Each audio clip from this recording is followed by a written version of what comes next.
Have you ever noticed how the Quran says Salah, one single word, and somehow, centuries later, it turns into 5 daily gymnastic sessions with exact choreography, even though the book never actually explains any of those moves? Or how Talatu Awrat was magically rebranded as 3 times you must not walk in on people changing clothes, as if the divine message descended just to regulate pajama schedules. And then there's Alaisha, a word that already existed in Arabic with its own history and usage. Yet it somehow morphed into a fixed ritual slot on a prayer timetable. When exactly did that upgrade happen? Meanwhile, one compact phrase, Malakat Aymanukum, suddenly becomes a factory for slaves, concubines, housemaids, and religiously approved exploitation. One expression, and out comes a full theology of human ownership. Handy, isn't it? But wait, it gets better. The word hunna, which every school child in the Arab world learns as a feminine form, somehow turns into them for men, women, children, guests, whoever you like. Apparently, Arabic grammar was optional in tafsir. And what about tawafun alaykum?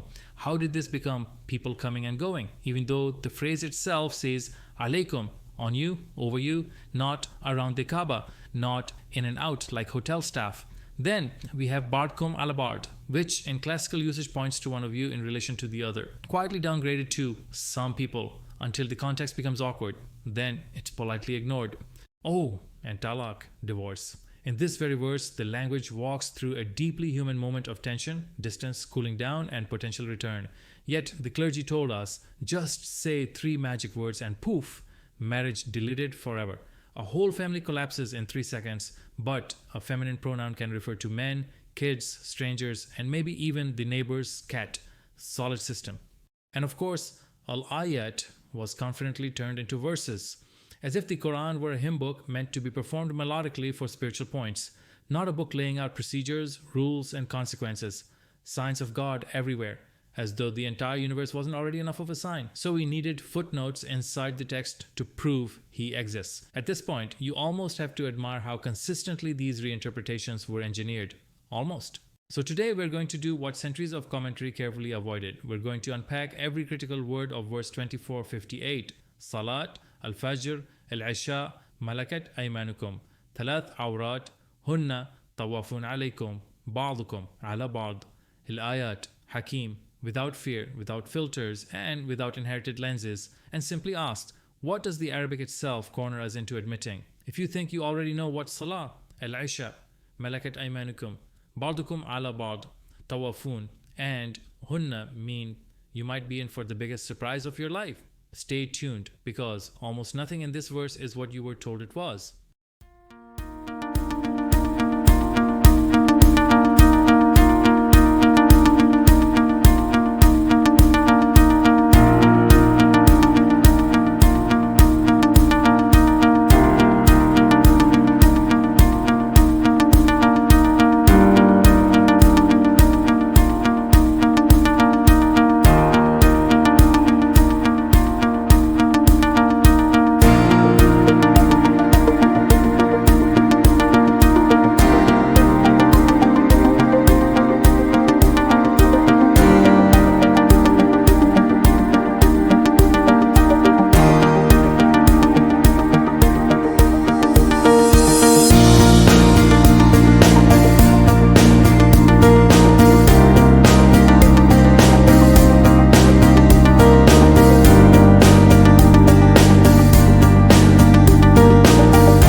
As-salat was obligatory across God's revelations and finally affirmed in the Quran, binding on all who follow Sunnatullah, which never changes. 48:23. Translation: the practice of God established from before. You will never find any change in God's practice. If the Quran affirms that Sunnatullah does not change, then as-salat must be the same practice given to Ibrahim and all earlier prophets alayhim salam. Therefore, if as-salat were the later contact prayer, namaz, uniquely fixed through Muhammad, the people of the book would still be practicing it today, yet they are not.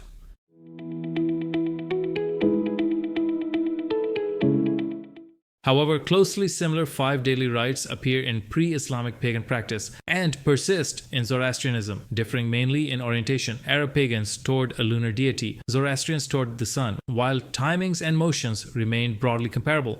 In addition to the archaeological record from the Middle East, held by major institutions and displayed in museums such as the British Museum, the following sources are cited regarding the rituals of pre-Islamic polytheist Arabs.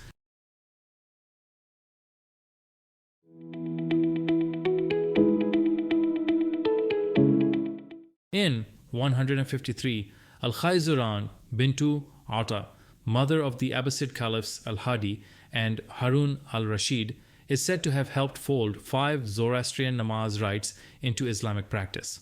According to these accounts, she backed the fabrication of Hadith al-Miraj with its 50 prayers a day motif, providing political religious cover to institutionalize those rites, supported by Persian imams and Harun's Zoroastrian viziers, the Barmakids. Her principal agent is named as Imam al-Khalil ibn Ahmad al-Farhadi, compiler of Kitab al-Ain, who is further alleged to have translated the Quran into Persian, thus shaping later exegesis away from the original Arabic text. These narratives also report that Al-Khayzuran spent vast sums, 1 million gold coins and 165 million silver coins, to propagate the newly canonized namas.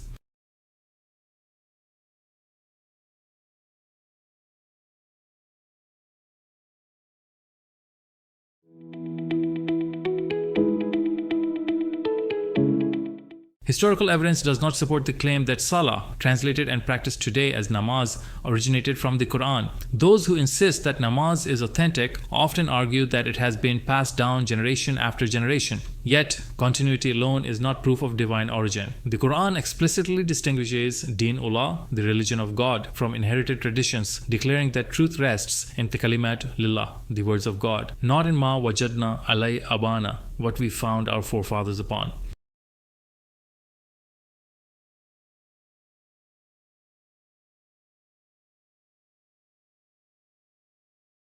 Over and over, the Quran warns against blindly following ancestral customs, taqlid al-abad, when they contradict divine revelation. In 2170 and 5104, Hasbuna ma wajadna alayhi aba'ana, what we found our forefathers upon is enough for us. In 3121 and 4322-23, echo the same rejection of inherited faith. In 2153, in the story of Ibrahim alayhi salam, his people justify idol worship, saying, Wajadna aba'ana laha abidin. We found our fathers devoted to them. Together, these verses establish a timeless principle. Deen-ullah rests in kalamith-ullah, not in inherited rituals or man-made continuities. Therefore, the practice of namaz cannot claim legitimacy merely on the basis of generational transmission. It must stand the test of the Quran itself, where its full description and origin are conspicuously absent.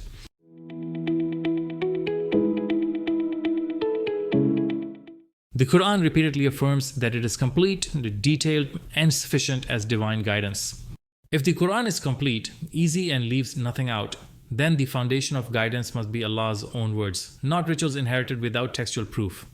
And since Sunnatullah, the practice of Allah, never changes, then a fixed 5 times daily namaz with defined units should have been explicitly preserved and spelled out with details in the Quran. Yet, it is not.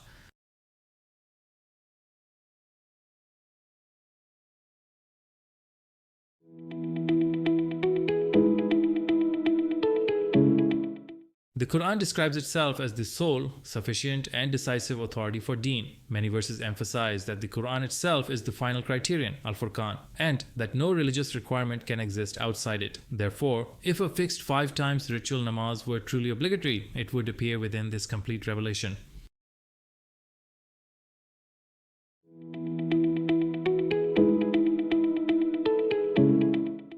If Salat is truly the backbone of Islam, the act that defines a believer's faith, then why does understanding it feel like solving a cryptic puzzle, with its pieces scattered across verses and narrations? Allah Himself promises again and again in the Quran that His deen is easy, simple, and clear. Then how could something so fundamental, so supposedly central to salvation, become the most confusing subject in Islam? Allah repeatedly assures humanity that His guidance is not meant to be a burden. It's simple, natural, and within human capacity. So, the message is consistent. The deen is meant to be simple, not puzzling. The Quran is meant to be easy to understand, not cryptic. The commandments of Allah are meant to bring clarity, not confusion. If deen is easy, says Allah repeatedly claims, then why is Salat, the supposed pillar of that deen, presented as an unsolved riddle? In the Quran, verses about Salat appear scattered across dozens of surahs. One speaks of timing, another of standing, another of remembrance, another of purification. Yet no single passage gathers them together into one clear instruction. It's as if the reader must piece together fragments to gaze at a method that was never explicitly detailed. The Quran mentions Salat in over 70 places, but nowhere gives a complete description of what to do, how to start, or how to end. The Hadith collections, which people claim explain it, contain fragmented narrations, one about Takbir, another about Ruku, another about Sujud, and so on. Yet no full narration that walks from start to finish. Even the most famous books of Salah in Sahih Bukhari and Muslim are patchworks. A verse here, a phrase there, a gesture in one chapter, and a supplication in another. There is no single continuous record of the Prophet's prayer from beginning to end. And despite the promise of ease, scholars and sects have fought for centuries over where to place the hands, whether to recite aloud or silently, how many rak'at to perform, which words to use in tashahud, when to say Ameen, and even what invalidates the prayer. This chaos directly contradicts Allah's claim that the deen is easy, clear, and unified.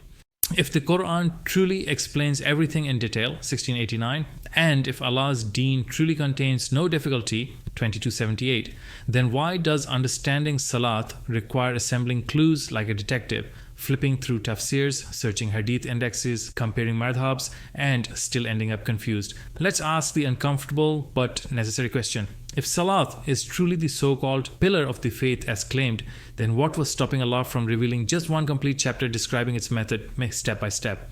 Was Allah short of words or short of time? Or did He deliberately leave it open because Salat is not a physical ritual at all? If Allah promised ease but the scholars delivered confusion, if Allah promised clarity but you're handed a puzzle, then somewhere between revelation and religion, someone changed the meaning.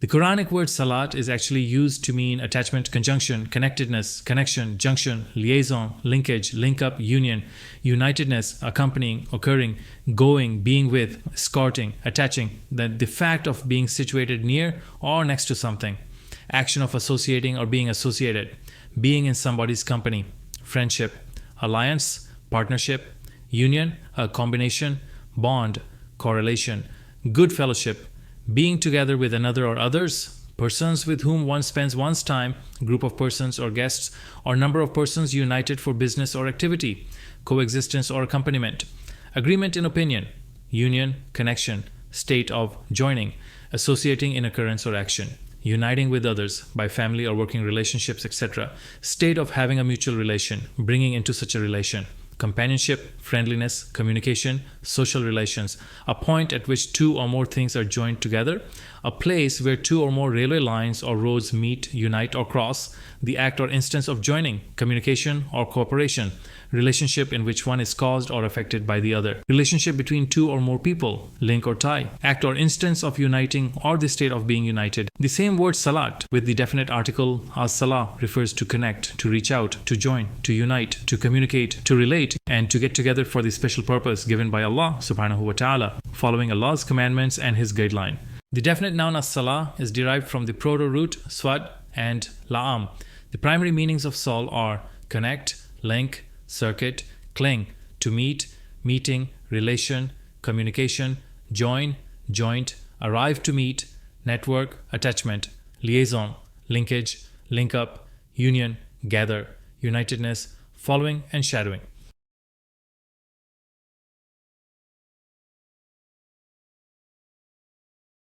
The proto-root swad and lam, or the prime root word sal, has never been used for prayer or worship in Arabic, nor in its mother language Hebrew, nor in the Semitic languages of the earlier scriptures of God.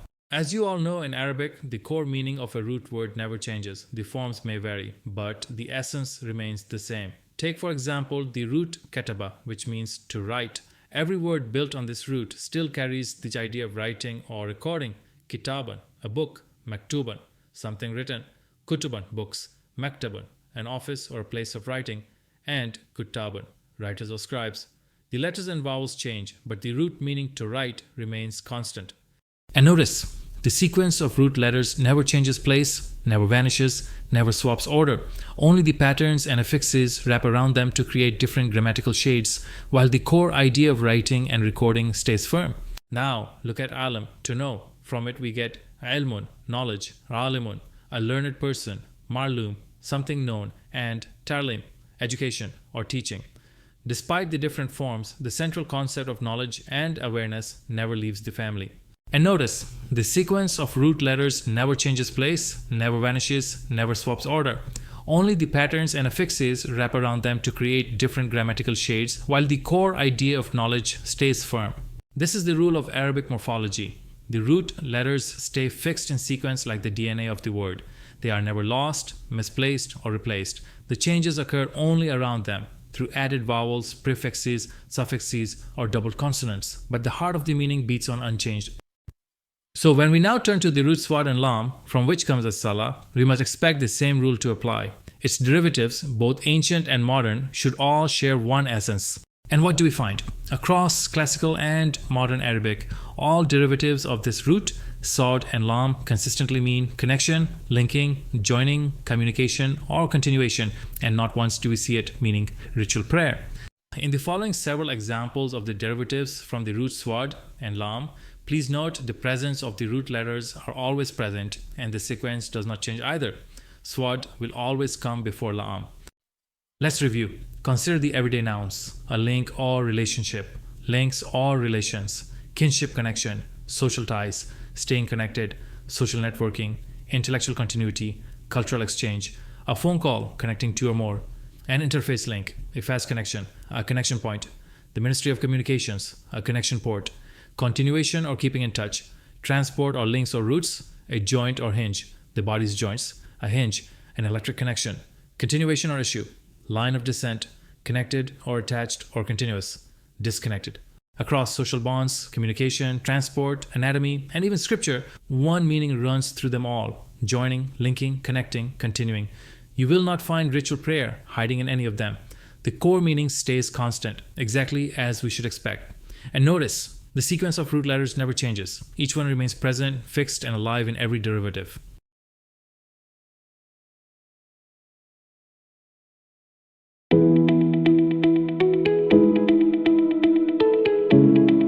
Remember, in Arabic, every authentic root must retain each of its original letters in the same sequence across all its derivatives. If a letter disappears, moves, or changes place, it cannot be part of the true root. So, before identifying any word's root, ask yourself, do these same letters appear in the same order throughout its family of derivatives? If not, those letters cannot belong to the genuine root at all. Now pause and think for a moment.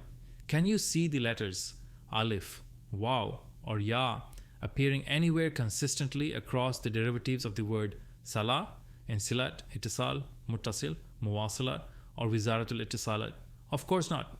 These vowel letters appear and disappear depending on the grammatical form, but they are never permanent. And that's the key rule of Arabic morphology.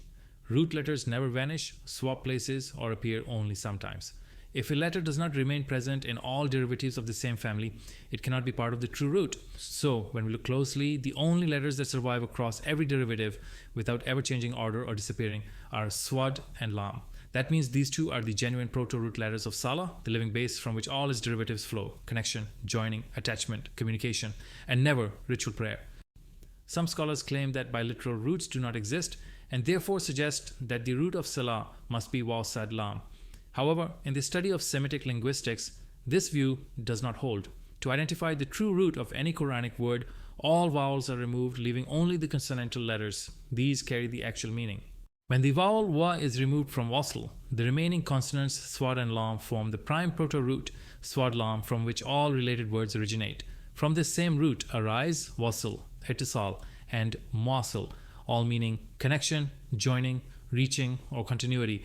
The meaning stays constant throughout and never implies ritual prayer. Modern linguistic research confirms that biliteral roots are an authentic and ancient feature of Semitic languages, including Hebrew. Many so-called triliteral Arabic roots actually descend from earlier biliteral forms, with the third letter added merely to stabilize the word's structure, not to alter its meaning. Thus, swat, lam stands as a genuine biliteral proto-root whose derivatives consistently preserve the same idea: linking, connecting, uniting, and continuing. This linguistic consistency across all forms demonstrates that the Quranic salah naturally belongs to the family of words expressing connection, not ritualized acts of prayer.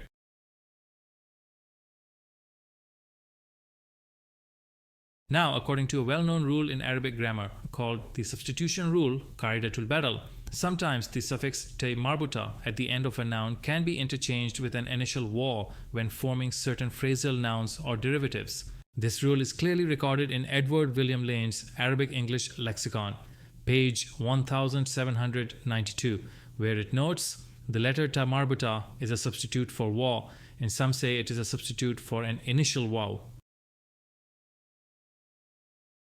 Lane even cites the classical dictionary Lughatul Sihah to support this principle, giving the example of the word wada, where the initial waw corresponds to an ending ta in other related forms. Applying this same linguistic rule, the Quranic word sala can be understood through its phrasal counterpart wasl, meaning connection, joining, union, or reaching. Wasl is not the root of salah, but rather its demonstrative or explanatory form, showing what the Quranic term actually denotes. This linguistic relationship provides the simplest and most authentic explanation of the Quranic word salah. It is a verbal noun derived in function from wasl, signifying connection and continuity, not a physical ritual or structured prayer.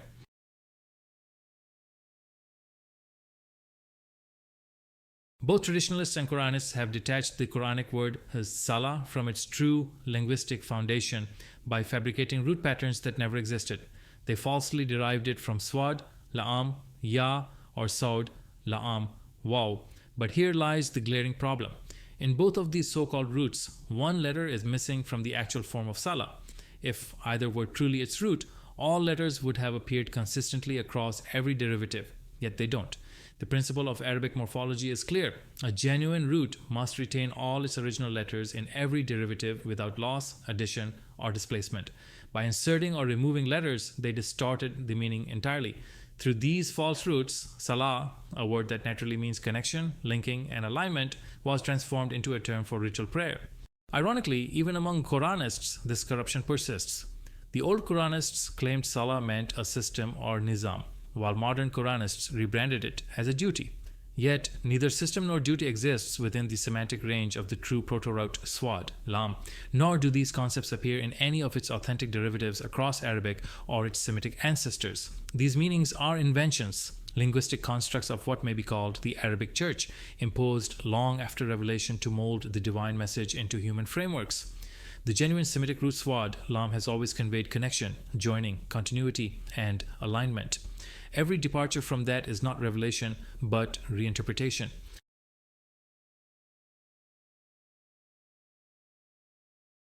Some say that because the word salah contains an alif, its meaning changes, that the alif somehow transforms it from connection into ritual prayer. But in Arabic morphology, the addition of alif never inverts or destroys the core meaning of a word. It only shifts the grammatical form or class while keeping the essence intact. For example, talab means to seek, and talib means a seeker. Tarm means taste, and ta'am means food. What is tasted? Karam means generosity, and kiram means the noble ones.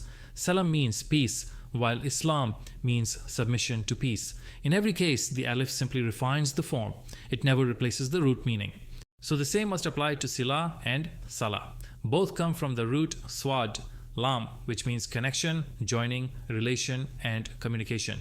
Adding alif doesn't turn connection into ritual, nor linkage into worship. The core meaning remains untouched: connection and alignment.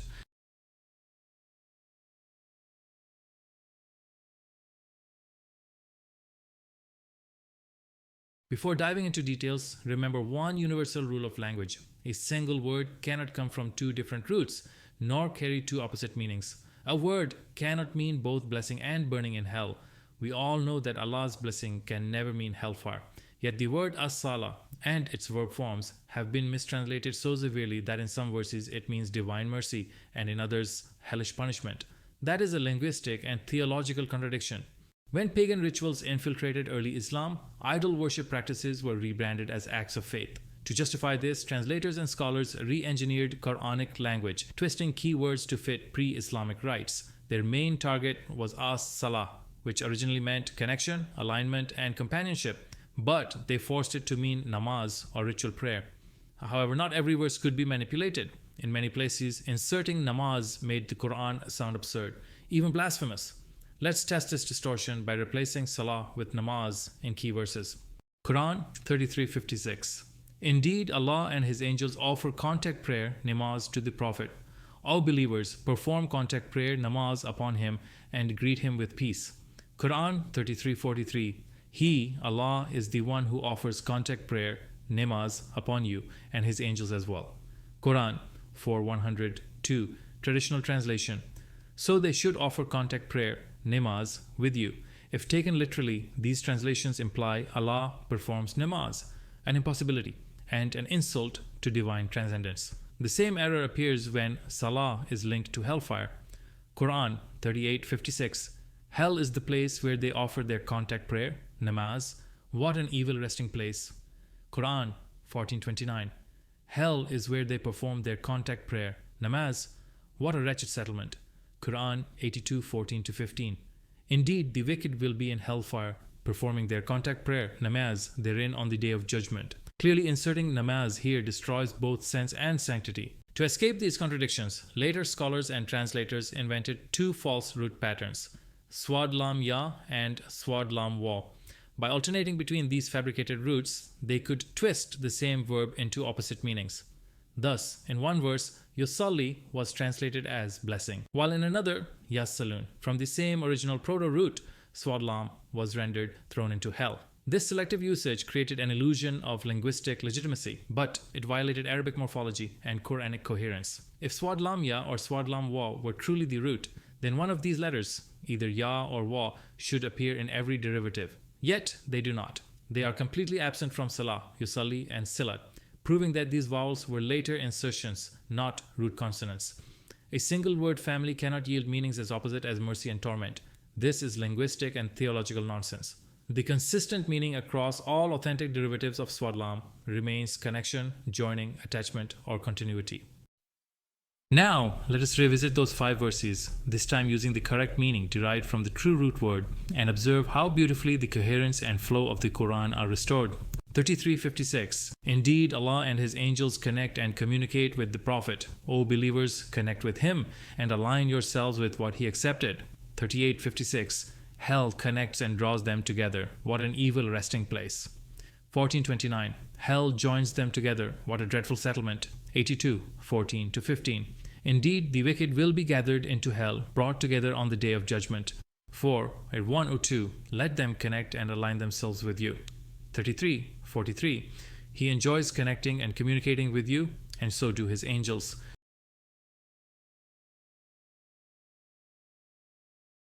Let's now take a closer look at one of the most misunderstood verses where the true meaning of salah becomes self-evident, if we only pause to read it without inherited filters. The verse is Surah An-Nur 24:58.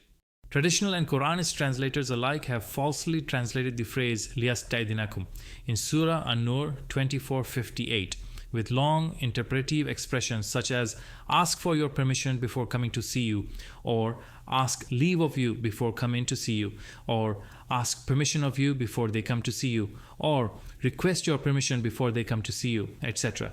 In this Arabic phrasal verb liyasta'idinakum, where are these words before coming to see you, or before coming in to see you, or before they come to your presence, or before entering your rooms, or however if they want to come into your rooms, or similar additional words seen in its translations and expositions. Yet, if we look closely, none of these invented phrases exist in the Arabic text.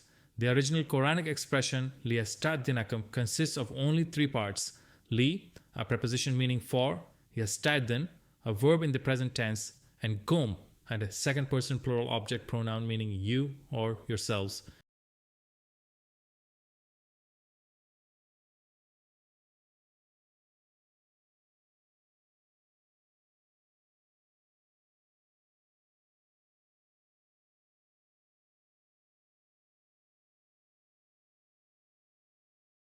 Hence, when joined with the pronoun kum at the end, the phrase liyasta'dhinakum literally conveys the idea of made for you or pertaining to yourselves. The middle verb yasta'dhin is derived from the form X root adhin, meaning to permit, to allow, or to decree. When the initial hamza is replaced by ya in present tense, it becomes yasta'dhin, signifying an ongoing or continuous action, what grammarians describe as fil mudari hali, a present tense verb of continuous aspect. Therefore, the structure liyasta'dhinakum cannot grammatically or semantically mean ask permission. There is no imperative Amr form here, nor any word in the phrase that conveys asking, requesting, or seeking entry. Instead, the correct linguistic translation, following both morphology and syntax, is the ruling is being made for yourselves, or a regulation is established for your benefit. This reading preserves the integrity of the verb form and aligns with the prepositional relationship marked by li and komu. It also exposes how commentators inflated a three-word phrase into paragraphs of imagined scenes, inventing rooms, chambers, and entry permissions that never appear in the verse itself. Even a modest student of Arabic can see that the phrase liyasta'dhinakum, beginning with li, for, and ending with kum, you all, directly conveys for yourselves. Thus, the meaning is simple, grammatical, and self-contained. Liyasta'dhinakum. The ruling is made for you, yourselves. That is the full and correct translation of this Quranic phrase, without the unnecessary additions found in traditional commentaries. Therefore, the word-for-word correct translation of Ya ayyuhalladhina amanu liyasta'dhinkum is as follows. Oh, everyone here who are faithful followers, ruling is being made for yourselves. Li denotes relation or position, known in Arabic grammar as benisbah. It expresses the sense of belonging Amanu means to, those who have affirmed faith and committed to abide by it. The Quran places Amanu before liyasta'dhinkum to say, if you truly believe, you accept this ruling made for you. Refusing it breaks that commitment and puts a person outside the circle of Amanu. The relative pronoun alladhina preceding malakat aymanukum confines the ruling of liyasta'dhinkum to those within the category of malakat aymanukum. The phrase does not refer to right-hand possessions, concubines, slaves, or servants, but to a lawful, oath-bound partnership, a relationship of mutual guardianship and kinship established through solemn vows. The word ayman, vows, signifies a binding covenant, the formal affirmation exchanged between a bride and groom at marriage. Once these vows are made, they become husband and wife, bound as kin and lawful partners of one another.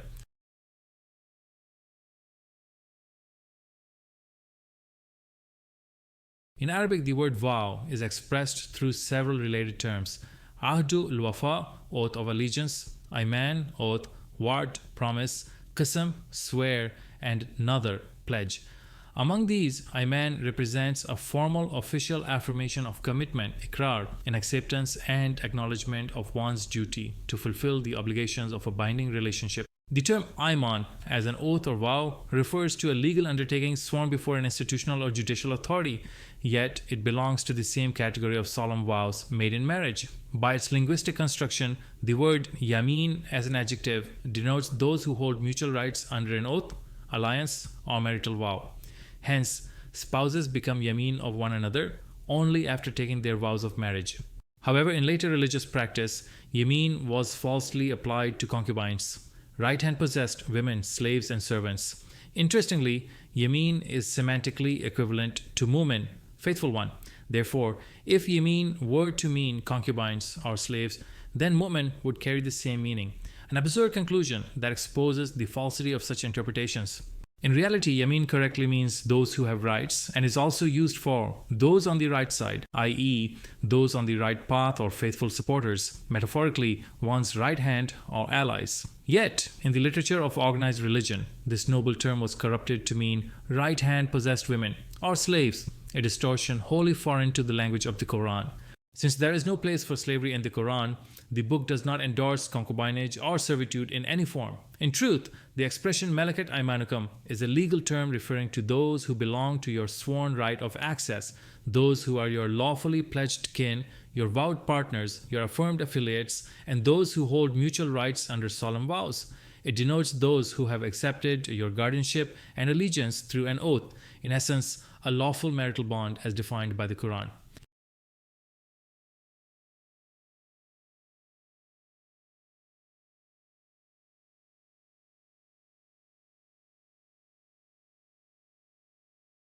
Furthermore, in the Quranic phrase Malakat Aymanukum, the word Malakat is a feminine verbal compound formed by adding the feminine suffix ta to the base form Malak.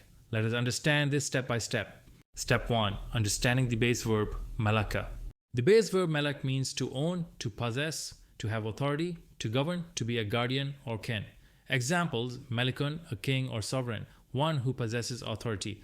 Mulkun, kingdom, dominion, rule, authority. Malakutun, realm of power, divine sovereignty. Malak al-insan aqlo. The human was controlled by his reason, that is, reason possessed or governed him. So, Malaka always means some form of ownership, control, or authority, not enslavement or physical possession. Step 2. What happens when we add ta to make Malakat? The ta at the end of Malakat is not a feminine word. It's a grammatical marker showing that the subject, the doer of the verb, is a feminine noun or a collective noun treated as feminine. In Arabic, when the subject is grammatically feminine, even if it's not a woman, the verb takes the ta ending in the past tense. Step 3. Examples showing ta marks grammatical gender, not female owner. Step 6. Cross-checking with other similar Quranic forms. Hence, Malakat simply agrees with Aymanukum, a feminine plural noun. It does not mean a female who owns. Step 5. Understand Persian influence. Have you ever wondered why the Quran, a book that constantly speaks of justice, dignity, and equality, is interpreted by many scholars as allowing slavery or concubinage? Where did this idea even come from? Let's go back to the roots, the linguistic roots, and uncover how Persian influence quietly changed the meaning of one Arabic word, Malakat. When Islam spread into Persia, many early Quran commentators and grammarians were Persians. They began explaining Arabic words through Persian grammatical lenses, often without understanding Arabic's gender system or verbal morphology deeply. They looked at Malakat and linked it to their own Persian word, Malkiyat, which literally means owned property or possession. This subtle mix-up, just one borrowed concept, changed everything. In Persian usage, Malkiyat always implies ownership of property or people. So when Persian scholars reinterpreted Malakat through this lens, they understood the Quranic phrase Malakat Aymanukum as those whom your right hands possess. From that one mistranslation came centuries of false commentary, turning a lawful, mutual relationship into a master-slave dynamic. In pure Arabic, ownership, malk, means legal authority or right, not physical possession. It's the difference between owning something legally and holding it physically. For example, you can own a house in another city, that's ownership. But you don't possess it unless you're physically there. The Quran uses malaka in the sense of authority, guardianship, or legal right, not physical possession of people. That's why the Quran describes God as Malik al-Malik, the owner of all dominion, not the possessor of slaves. Because of this Persian reinterpretation, words like concubine, slave, and right-hand possession entered Quranic translations, even though the Quran itself never used them. This distortion justified slavery, polygamy without consent, and exploitation, all based on a linguistic misunderstanding. When we read Malakat Aymanukum correctly, through pure Arabic grammar, not Persian influence, it means those who are lawfully bound to you through oaths and vows. In other words, lawful partners, spouses, or kin under mutual covenant, not slaves or property.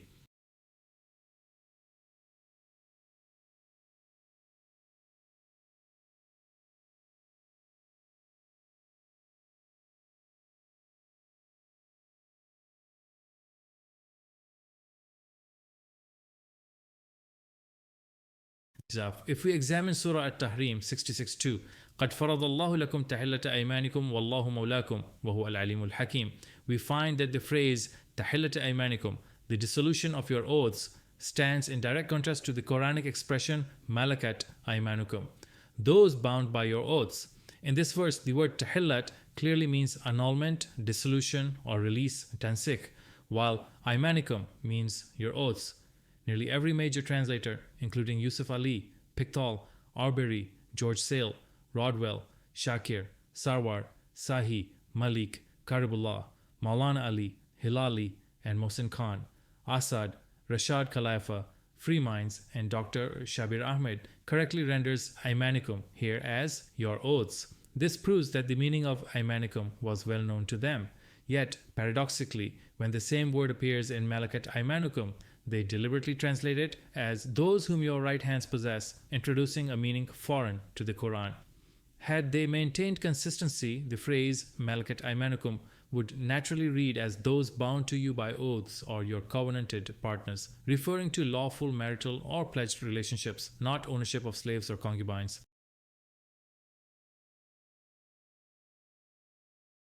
In the Quran, Malakat Aymanukum refers to a lawful bond formed through mutual vows and oaths of belonging, a legal marriage contract built on consent, justice, and shared responsibility, where both partners become rightful guardians and heirs of one another. By contrast, nikah comes from the root nakeha, which literally means to enter or to unite, often referring to physical union or consummation. It describes the act, not the legal framework of marriage. That is why the Quran uses Malakat Aymanukum to define the lawful, binding marriage and nikah to describe the biological joining. If marriage in the Quran is a legal covenant made through solemn oaths, then its dissolution cannot occur through mere words or emotional impulse. Divorce, talaq, must follow the same legal principles through justice, documentation, and due process, not by a man simply uttering a few words in anger. A marriage bound by oath cannot be broken by speech. It can only be released through legal authority and mutual fairness. Families built upon vows and law cannot be dismantled by momentary emotions. Thus, the Quran's model of marriage, Malakat Aymanukum, is not just a personal arrangement. It is a social contract protected by law. Its strength lies in equality, accountability, and justice, not in one-sided power or verbal decrees.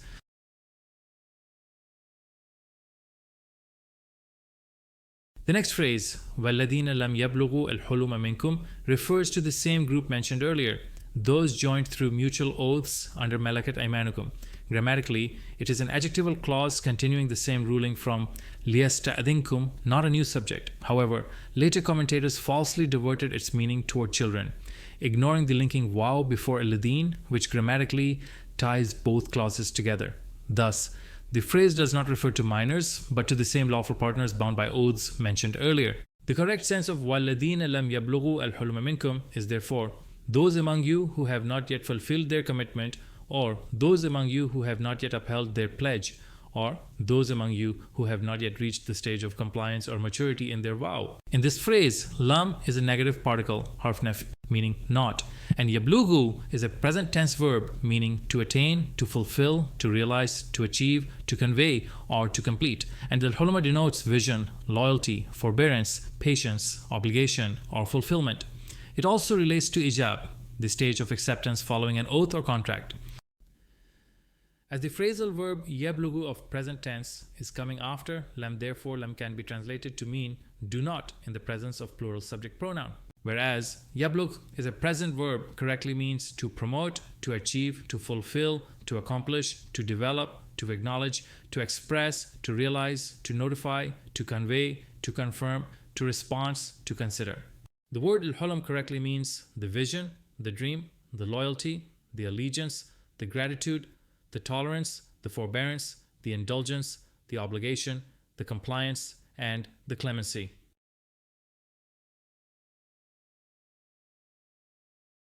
Since al-huluma is also a synonym of ijab, which is the next stage of acceptance and comes soon after taking oath, signing contract, or making promise. Therefore, al-huluma emphasizes on the compliance of agreement, promise, oath, or affirmation.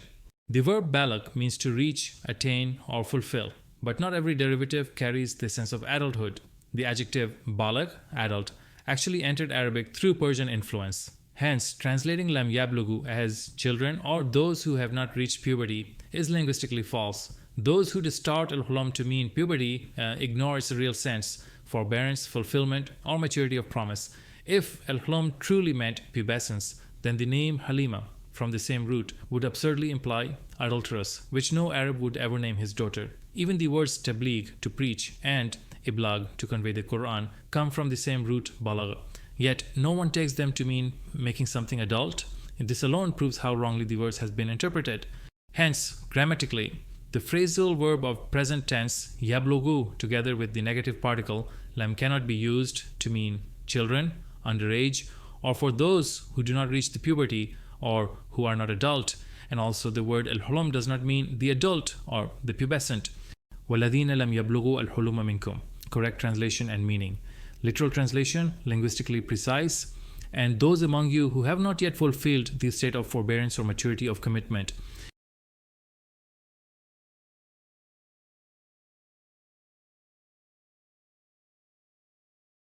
The Quranic phrase Salasa Marat in verse 2458 has been one of the most misunderstood expressions, often mistranslated as 3 times.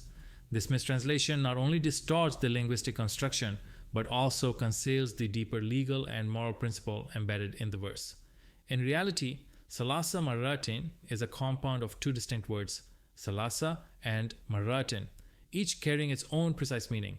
The term Maratin, plural of Marat, denotes reciprocal or mutual occurrences, actions that happen between both sides or by mutual consent. It implies an exchange or interaction carried out jointly. The word salasa, however, does not mean 3 in this context. If the Quran had intended a number, it would have used the complete form salasa with da murbutta as is standard in Arabic. The shortened form salasa derives instead from the root salasa, which signifies arbitration, mediation, or settlement, the act of reconciling between 2 sides through a third party salis. This same root gives rise to words like zulis, a middle share, salis, mediator or third party, and tazlis, making a triad or balanced union. When combined, salasa maratin thus refers to a mutual settlement or binding agreement between both parties under lawful arbitration. In modern terms, it resembles a mutually agreed contract or bond order validated through a third-party mediator. This understanding aligns perfectly with the Quran's broader legal framework, where divine justice operates as the ultimate arbitration between people. Whenever 2 sides reach an agreement, God himself stands as the third party, the arbitrator Salis, the mediator Wazit, and the judge al-Muhakim, who witnesses and binds them to their promise. Hence, the phrase Salasa Maratin in verse 2458 does not prescribe a number or time, but rather describes a mutual, 2-sided legal bond, a contract of consent, justice, and divine oversight. It reaffirms that every agreement or promise made between believers is sacred, witnessed by God, and bound under His law of fairness.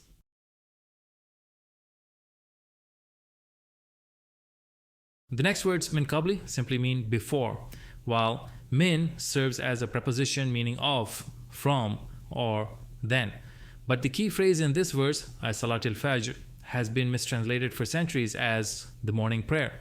That single distortion changed a legal relational statement of the Quran into a ritual timetable. The Arabic word fajr comes from the root fa, jim, ra, meaning to burst open, split apart, break, breaking, or exploding agent that contains explosion, breakup, destroying, bombing, flaming, ripping, and flipping element, or tear through.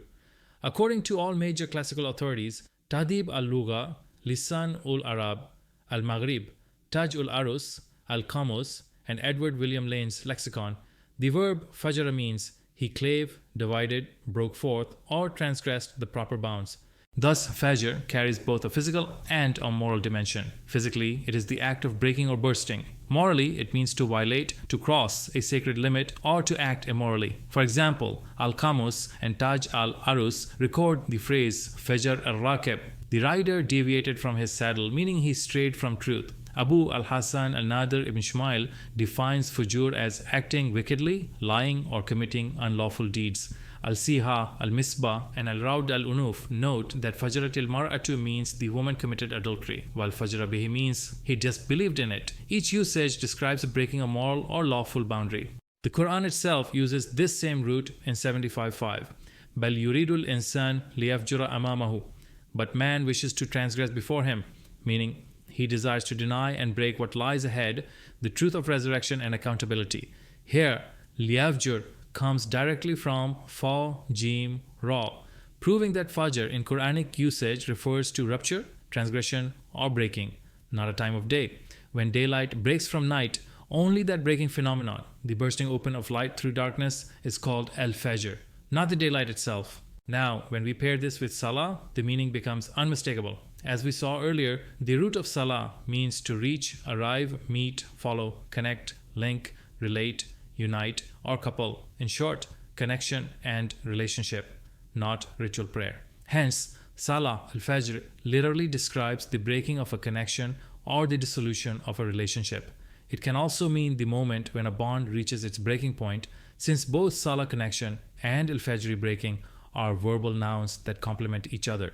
Within the legal and moral context of Quran in 2458, which discusses odds, lawful partners, and the sanctity of boundaries, Salat al-Fajr does not mean the morning prayer.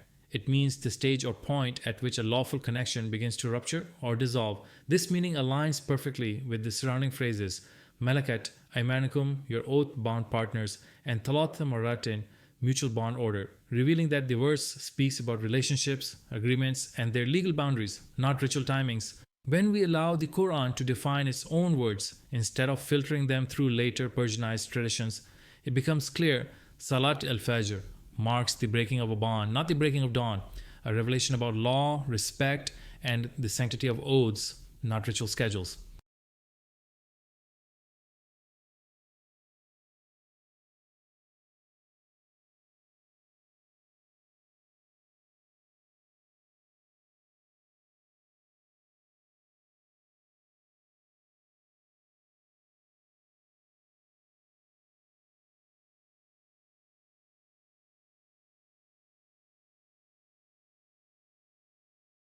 For centuries, translators have twisted this verse into one of the most bizarre interpretations imaginable, claiming that the Quran tells you to take off your clothes at noon and after the night prayer because these are your 3 private naked times. Seriously, were they so obsessed with imagining slaves, concubines, and half-naked households that they thought divine revelation was a schedule for undressing? If taken literally, their version means that half the day believers are clothed and the other half entirely naked.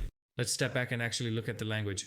The verb tada'una does not mean to take off clothes. Nowhere in the history of Arabic usage, not in Lisan al-Arab, Taj al-Arus, al-Qamus, nor in Lane's lexicon, is tadaw ever used for removing garments. Tadaw is treated as a verb of present tense, which is frequently used in Arabic language to mean breaking, ejecting, laying, discharging, dismissing, ditching, ruining, giving up. It's the same root used for to give birth or to lay an egg. Things that leave permanently, not something you put back on. The Quranic phrase tada'un in verse 2458 is composed of the base verb tada'u and the plural suffix una. Here, tada'u is an imperfect verb formed by prefixing the letter ta to the verb from its proto-root, meaning to break, to dissolve, to scatter, to lose, to disjoin, to decompose, or to terminate. In classical Arabic, the verbs atlaq and fasakh belong to the same semantic field. Atlaq means to release, to set free, to let go, and gives rise to talaq, meaning the divorce. Fasq means to annul, to cancel, or to dissolve a contract. Hence, tada'un aligns conceptually with both, denoting the lawful termination or dissolution of a marital bond. Therefore, in verse 2458, the verb tada'un should rightly be understood to mean to break, to dissolve, to annul, to terminate, to discharge, or to let go, signifying the dissolution or annulment of a marital relationship, not the removal of garments. In essence, tada'un to dissolve, tahalla to release, and talaq to free all share a unified Quranic theme, the lawful, reasoned dissolution of a covenant rather than a physical act of undressing. So, tada'una thiyabakum cannot mean you undress. It means you let go of your bond, you dissolve your tie, you lay down your togetherness.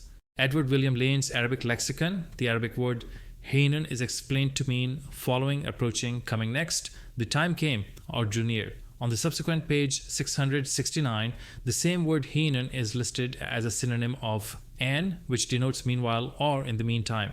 Hence, in general usage, Haynun conveys the time of happening, the point of occurrence, something forthcoming, or something approaching in sequence. Classical lexicographer Al-Raghib al-Asfahani also defines Haynun as the moment of arriving, coming, or the occurrence of something. He further uses the idiom ila hinin to mean for a while, for some time, eventually, although, however, whereas, or though, reflecting both temporal and conjunctive senses. Moreover, in Arabic literature, the same word heen is often used in extended figurative senses to denote longing, intent, desire, or deliberate act, carrying nuances of willfulness or volition. Thus, heen can also mean intentionally and purposely. Accordingly, in the Quranic clause وَحِينَ تَضَعُونَ ثِيَابَكُمْ مِنَ الظَّهِيرَةِ, the word heen implies not a time of day, but an intentional or deliberate act, an act done willfully and consciously. Hence, in this context, wahina carries the connotation of when you deliberately or intentionally dissolve or break your bond or relationship, referring to a willful or purposeful decision, not a mere temporal occurrence. Linguistic, historical, and contextual analysis shows that thiyabakum carries a much deeper meaning, referring not to garments but to the self, the bond, the togetherness, and the embodiment of human connection. The word thiyabakum is composed of the noun thiyab and the second person plural possessive pronoun kum. Grammatically, it functions as accusative object, signifying your own selves, your own bonds. The noun thiyab originates from the proto-root tha ba ba, formed by repeating the final ba, a locking root pattern that prevents intrusion of vowels such as aleph, wa, or ya, thus preserving its core sense. This pattern produces stable derivatives like thoban and thiyab, all tied to the concepts of return, restoration, union, and embodiment, one's self, someone's being, intimacy, togetherness, bondage, tie, etc. Classical Arabic sources such as Taj ul-Arus, Lisan ul-Arab, Al-Muhkam, Tahrib ul-Lugha, and Lane's Lexicon show that thawban and thiyab go far beyond the sense of garments. They describe living, moral, and relational qualities. For instance, a thawbu, returning or rejoining, a thiyabu, oneself, being or embodied form, thawabun, reward or recompense, the return of deeds, athab, to restore, compensate, or reconcile, thaba ilallah, to return or repent to God. Lane even notes that thiyabuhu means his body or self, as in wathiyabaka fatahir, purify yourself, not wash your clothes. These dictionaries also list words like soles, stands, and supports, symbols of footing and stability rather than clothing. Lane's example of the trader Ibn Bede, who hamstrung his camel to guard his home, calling the camel thoban, shows that the term denoted a living protection or bond, not fabric. Even derivatives such as tayyibun, a separated or remarried woman, thubatun, companionship, and athab, to reward or reconcile, reflect human connection, belonging, and return, proving that thiyab signifies embodiment and togetherness, not mere clothes. The same meaning appears elsewhere in the Quran.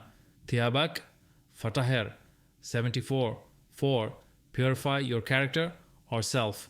In Thiyabun min narin, 22:19, embodiments of their fiery deeds. In the category of apparel, the Arabic word thiyab is a later addition in the liturgical division of the Arabic language. It was never originally used to denote formal clothing or everyday garments. Instead, it was employed informally or figuratively to refer to personal accessories, coverings, and accoutrements, items symbolizing modesty, devotion, or ritual discipline. The association of thiyaba with cloth or garments can be traced back to monasticism, which emerged in the late 3rd century CE and became an established religious institution by the 4th century. Traditions of monastic life continue today in Judaism, Christianity including Catholic, Orthodox, Anglican, Lutheran, and Methodist orders, and across Asian religions such as Hinduism, Buddhism, and Jainism. During the peak of monasticism, around and possibly during the revelation of the Quran, ascetic monks had become a visible presence even in the Arabian Peninsula. These monks renounced worldly life, lived on alms, and dedicated their days to prayer and contemplation. They typically covered themselves from head to toe in wrapping sheets or bearing cloths, symbols of piety and renunciation. Their devotional practice was structured around fixed daily prayers, 7 by day and 1 by night, following the liturgy of the hours. These included Lauds dawn prayer around 5 a.m., prime early morning prayer at about 6 a.m., a terce mid-morning prayer at 9 a.m., sext midday prayer at noon, nons mid-afternoon prayer at 3 p.m., vespers evening prayer at dusk around 6 p.m., compline night prayer before rest around 7 p.m., matins vigil prayer during the night near 2 a.m., At that time, the 24-hour day was divided into 12 hours of light and 12 of darkness, measured by natural equinox, when day and night are equal in length around March 21st and September 23rd. The moral discipline of these ascetic monks centered on abstaining from evil, purifying the mind, avoiding harm to living beings, and refraining from theft, sexual misconduct, idle talk, falsehood, or intoxicants. Their code of ethics, 227 rules, was memorized and recited twice monthly, becoming their sacred manual of conduct. Though not based on divine revelation, they treated these texts as absolute truth, seeing worldly life as corrupt and transient. In their ascetic lifestyle, they wore robes, mantles, and cloth wrappings that concealed their form, symbolic of their separation from the material world. Their jewelry consisted of cloth bandlets, or woven cords representing vows of renunciation. This gave rise to the concept of the bearing cloth, known in Syriac as psakwait, a word figuratively describing the robe of a monk. From this Syriac root entered the Arabic term thawb rahibin, the monk's bearing cloth. This is the very garment that still influences clerical dress today, the white ihram cloth of Hajj and Umrah, the mantle of the Imam of the Kaaba, and coverings like the abaya, niqab, hijab, and burqa, all descend from this same monastic tradition. Even the saffron robes of Hindu and Buddhist monks and the maroon attire of Tibetan lamas shared the same origin, symbolic garments of seclusion and spiritual withdrawal. Thus, the abaya, cloak, mantle, or hooded robe worn by religious figures are not everyday clouts but ritual coverings, disguising wraps of ascetic monks. These robes of piety, or thawb rahib, served as external signs of devotion and humility, much like the kiswa, the cloth covering of the Kaaba. Ironically, modern clergy and scholars continue to wear these coverings with pride, unaware of their monastic origins. The garments they revere as religious attire are, in fact, remnants of the monk's ascetic practice, symbols of withdrawal, not ordinary clothing. Although all Arabic dictionaries list thiyab as clothes, garments, or dresses, in real Arabic usage, no one goes to a store asking for thiyab. Instead, people ask for specific garments by their names: aba, jubbat, abaya, or hijab, the true words for regular clothing. Therefore, the Quranic use of thiyabakum cannot possibly refer to ordinary garments. If thiyab meant clothing, it would absurdly imply that people undress 3 times a day, something no sane interpretation would suggest. This proves that thiyab in the Quran signifies something entirely different, a metaphor for one's being, unity, and relational bond, not for fabric or physical dress. The next word, al-dhahira, appears with the preposition min, which is often translated as of, from, of, or then. However, Arabic prepositions do not always convey their literal independent meanings in every context. For example, translators habitually render min as of or from throughout the Quran, even in places where these meanings are unnecessary or misleading. In classical and modern Arabic alike, prepositions frequently serve idiomatic, adverbial, or even pronominal functions. When combined with verbs, gerunds, or verbal nouns, they can create idiomatic expressions, just as English uses prepositional idioms like look after, depend on, or give up. This idiomatic flexibility of Arabic prepositions is evident throughout Arabic literature, grammar texts, newspapers, magazines, and everyday speech, where their meaning often depends on the phrase they form rather than the word they accompany. The word ad-dhahira is a feminine noun formed from the root ad-dhahara, which means to appear, become clear, be on the surface, or to prevail. Its feminine ending, ta marbutha, matches the surrounding feminine context of the sentence, such as the implied state or condition hal, and also agrees with the feminine verb form tada'u found within tada'un. The correct meaning of the word ad-dhahira comes from the Arabic root dhahar, which carries the sense of being overt, explicit, evident, open, plain, manifest, or obvious, even described in Arabic as adhar min ash-shams, clearer than the sun. From this root also come meanings such as clear statement, declaration, proof, argument, and explicit expression. The precise meaning in each context must be determined according to the sentence structure, grammar, and the relationship between surrounding words in the verse. When you look up the word dhahir or dhahir in classical Arabic dictionaries, it is commonly defined as a supporter, sponsor, ally, or backer. Accordingly, its feminine noun form dhahira carries related meanings such as supporting, backing, endorsing, sponsoring, strengthening, lifting, mounting, or carrying on the back, all ideas that imply active support or reinforcement. In Arabic usage, a dhahir often refers to someone who supports others, a teammate, a family member, or anyone who stands behind a group under one roof or one cause. Life partners, for example, are each other's dhahir, sharing the same goals, supporting one another through joy and hardship alike.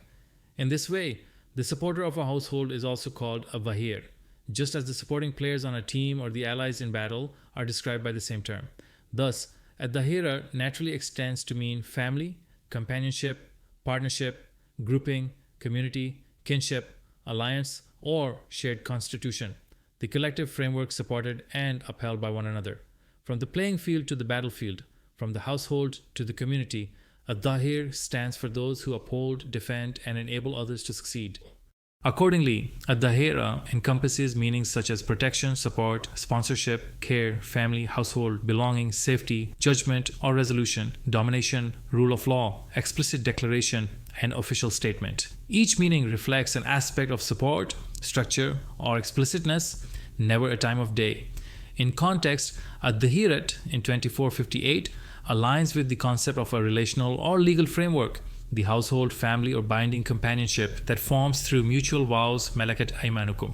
The phrase tada'una thiyabakum min ad-dahira is also understood to mean you break your tie from the pushback, or you break your togetherness from the backfire. We have also seen the same word ad-dahira to mean family, household, and kinship. Therefore, you can also understand the same phrase tada'un thiyabakum min ad-dahira to mean you depart yourselves from the family, or you terminate your bond from the household, or you discharge your belongingness from the kinship.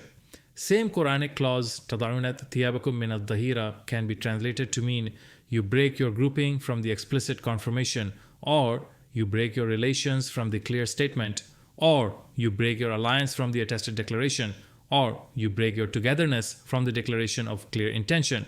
All above meanings of tada'un thiyabakum min ad-dahira are 100% correct, as they are establishing the same understanding of a clean break, explicit divorce, and confirmed annulment. Therefore, the clause wahin tada'un thiyabakum min al-dahirat of verse 2458 correctly means and eventually you break your togetherness from the explicit declaration, and eventually you break your alliance from the explicit confirmation, and eventually you break your relation from the clear intention, and intentionally you break your bondage from the clear acknowledgement. You can also say, and intentionally you break your ties from the family, since the Quranic words tada'un thiyabakum min ad-dahira are coming in the legal context of marriage and relationship, after affirmation or after taking legal oaths of belongingness, malakat aymanukum. Those who do not comply with their mutual agreement of marriage, وَالَّذِينَ لَمْ يَبْلُغُوا الْحُلُمَ مِنْكُمْ ثَلَاثَ مَرَّاتٍ, before the breakup of their relationship or marriage, min qabli salatil fajr. Then eventually or intentionally, they break their togetherness with the explicit declaration, وَحِينَ تَضَعُونَ ثِيَابَكُمْ مِنَ الظَّهِيرَةِ.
The clause وَمِن بَعْدِ صَلَاةِ الْعِشَاءِ in verse 2458 does not speak about a night prayer, nor does it refer to any time of day.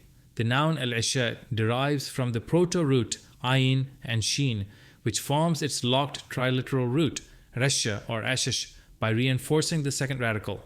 This locked root expresses a cluster of meanings tied to nesting, subsisting, living together, cohabiting, coexisting, living with, rejoicing, closeness, nearness, trend, intimacy, enjoying, celebrating, fulfilling or satisfying hunger, including having sexual satisfaction, fulfilling desire or bodily need, or satisfying appetite.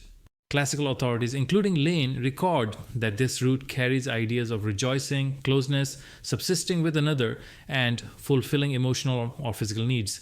Within this framework, al-Isha never meant evening, night, or nightfall. These notions were imposed much later through artificial linguistic manipulation and theological pressure to align Quranic language with developing ritual practices. You may have come across well-known Arabic words such as Aishun, Ayashun, Ta'ayush, and Yaraish. All of these derive from the same original proto-root and express meanings related to living an intimate, close life. Enjoyment, rejoicing, making oneself happy, cohabiting, entertaining oneself, living together, living with someone, giving relief, sustaining, subsisting, carrying on, withstanding, inclining towards someone, turning towards something, keeping up, maintaining a tendency or following an inclination or trend. In essence, the whole spectrum of eat, drink, and be merry falls naturally under the conceptual field of al-Isha. Similarly, the commonly used Arabic nouns ma'ash and marisha, both meaning livelihood, sustenance, and the means of living, also arise from the same proto-root that underlies the Quranic term al-Isha.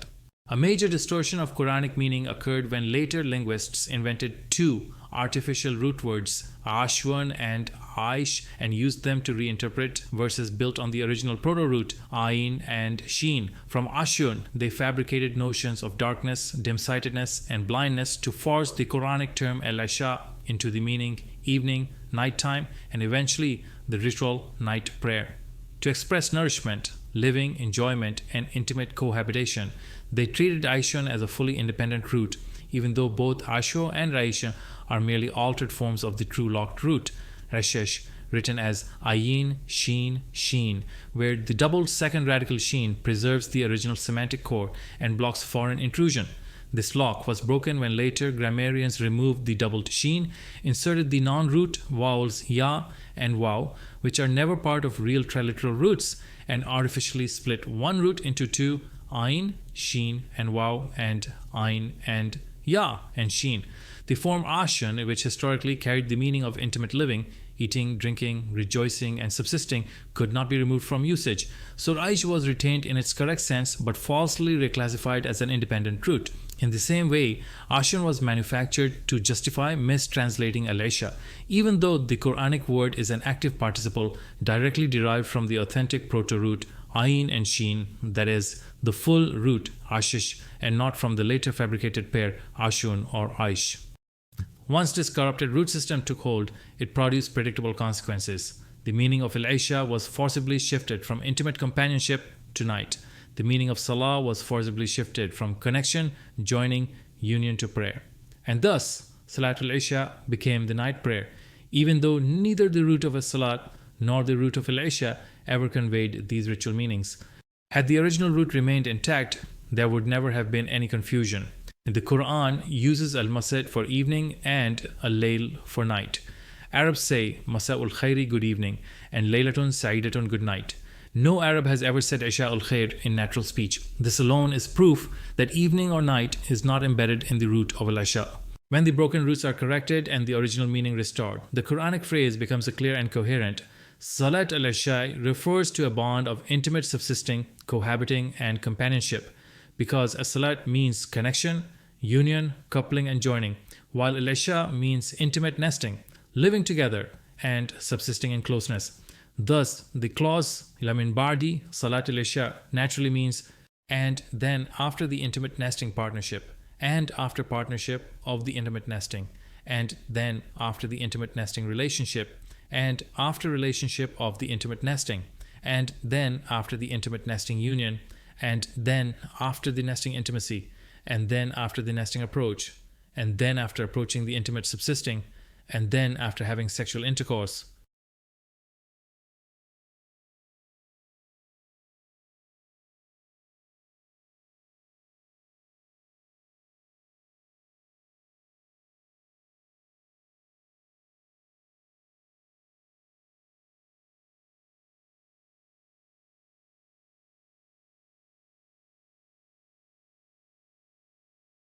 In the phrase Thalatu awratil lakum, The Quran uses thalat not in the numerical sense of three, but in the same functional sense found earlier in thalat marat, that is, an agreed bond, binding order, or mutual contractual arrangement.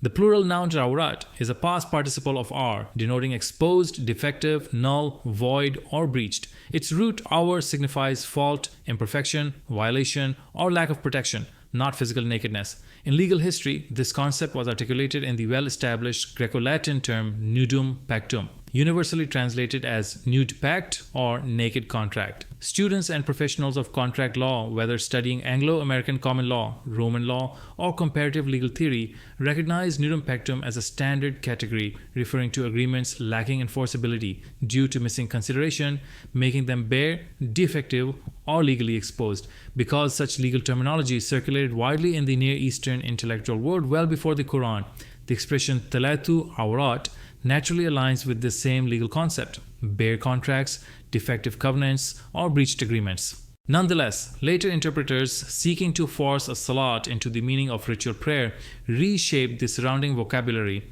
to fit that religious framework.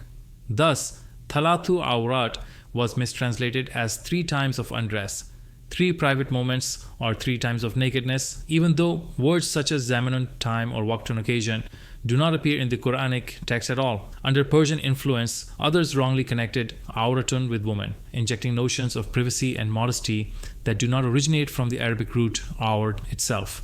Ironically, if their interpretation were taken seriously, certain ritual prayers would have to be performed naked, since these so-called naked times overlap with their designated prayer periods, revealing the internal contradiction of the traditional reading. Coming back to the Quranic phrase thalathu awratil lakum, when we undress or make something naked, it becomes unprotected, and our act of doing that is considered a violation or breach in the eyes of law. Therefore, rawrat is a plural word which applies on both parties who commit violations or breaches of their contract. Hence, the phrase thalathu awrat correctly means contract violations, contract breaches, or contract annulments. So, to hold both of them responsible for committing breaches and violations of their contract, agreement, promise, or oath, and to making them annulled, the Quran uses this phrase thalathu awratin lakum to mean violations, breaches, or annulments of binding contract, agreement, or promise belonging to yourselves, in which preposition lam of lakum is coming to mean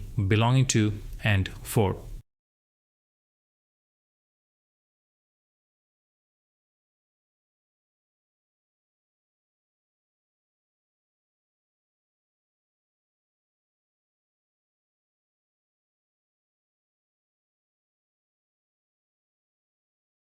The next word laysa is a negating particle meaning not. The noun junahun is correctly understood as stopping, standing, staying, remaining, holding, or camping, but not seen as commonly claimed. The phrase alaykum wala alayhim literally means upon you plural and not upon them.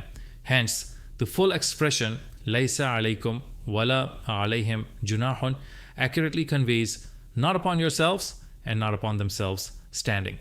Classical usage confirms this. The Quranic junahun is a functional synonym of waqfun, to stop, hold, stand, stay, halt, or remain fixed. This same semantic field appears in everyday Arabic through words derived from the root waqafa mawqifun, station, stop, parking bay, stance, position, mawqufun, suspended, held, stayed. Legal language reinforces the same idea. A court stay order is a mawqif qada'i, an instruction to halt an action. The action is not sinful, it is simply stopped. Yet, to sustain ritualistic interpretations and to legitimize later pagan practices, traditional translators redefined junahun as sin or offense, creating the impression that the verse relaxes moral prohibitions, something the Arabic wording never suggests. The Quran is not saying there is no sin on you, but rather there is no standing or remaining obligation upon you or upon them. Thus, the full clause thalathu awratin lakum laysa alaykum wala alayhim junah must be read as your breaches or annulments of the binding contract belong to you. There is no remaining obligation upon you nor upon them.